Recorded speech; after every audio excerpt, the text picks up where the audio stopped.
Late last year, the WMO released its annual greenhouse gas report stating that there has been a 32% warming effect on the climate from 1990 to 2012, and that CO2 likely accounts for 80% of this increase. Much of the development and technologies to mitigate CO2 emissions is centered around the concept of sequestration through terrestrial and geologic means. I will focus on the research being performed at the ISGS related to geologic sequestration. The concept here is to redirect CO2 emissions from power plants and other industrial sources, trap it deep within saline reservoirs for long-term storage, far below potable water sources. When injected into the reservoir, the CO2 will remain in place via several mechanisms. It could be contained via impermeable rock layers or seals, such as shale, tight carbonates, coal layers, all located above the storage reservoir. Once injected, a portion of the CO2 will interact with formation fluids and minerals within the reservoir rock. These interactions will form dissolved CO2 and possibly precipitate new minerals or dissolved minerals that are already present. The Illinois Basin Decatur project, which is led by the ISGS, is a demonstration that's goal is to inject 1 million tons of CO2. Last summer, the project reached its halfway point by completing injection of 5,000 tons.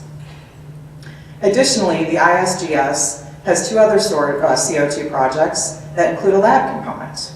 One further examining the storage potential of the Illinois and also Michigan Basin, and one examining the uncertainties related to storage within deep aquifers. For these projects, a hypothesis was developed that asserts that a portion of the CO2 will react with both fluid and rock to form new minerals, dissolved minerals already present, or alter rock morphology.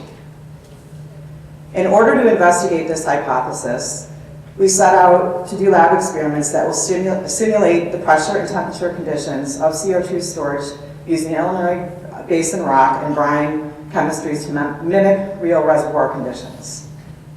To do this, we start with split samples, both of rock and brine, subject one sample to simulated storage conditions, then compare them with control samples by using chemical and petrographic analysis. When available, we selected rock samples we drilled from the Illinois Basin Decatur site, and also when needed, we incorporated field samples from outcrops at other locations throughout the Illinois and Michigan Basin. Our fluids that we used were both natural brine sampled from the wellhead at the project site, as well as synthetic brines reproduced from our lab using data from past sampling efforts. These projects allowed for a cross-discipline involvement, which included staff from geochemistry, industrial minerals, and the Advanced Energy Initiative, as well as undergraduate and graduate students from U of I and the geosciences, chemistry, and engineering programs. The majority of our analyses were performed in-house by staff and students using our petrography and X-ray diffraction facilities. For more specialized analyses, such as electron microscopy, we use facilities available on campus as well as a few other commercial laboratories. Our fluid chemistries were analyzed for concentration of total dissolved solids, anions, and metals, both in-house at the ISGS labs and also at the Illinois State Water Survey laboratories. So what did we learn from these projects? We found that the clay cements of the Mount Simon were partially dissolved when exposed to our stimulation.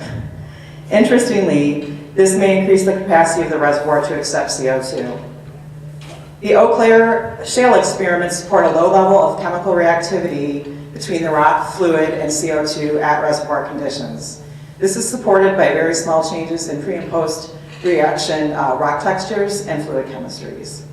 Finally, the Knox carbonates show evidence of dissolution of minerals seen in both the rock and the fluid. And most strikingly, we see significant chemical etching and dissolution on individual carbonate minerals at very high magnification. To continue with this research in the future, we would like to design single mineral experiments to better understand reaction kinetics, also employ stable isotope tracers to help detect small changes in mineralogy, and finally run much longer experiments. I'd like to acknowledge some of our partners: the Midwest Sequestration Consortium, the Illinois Department of Commerce and Economic Opportunity, the Office of Coal Development, and finally the US EPA and DOE. Thank you.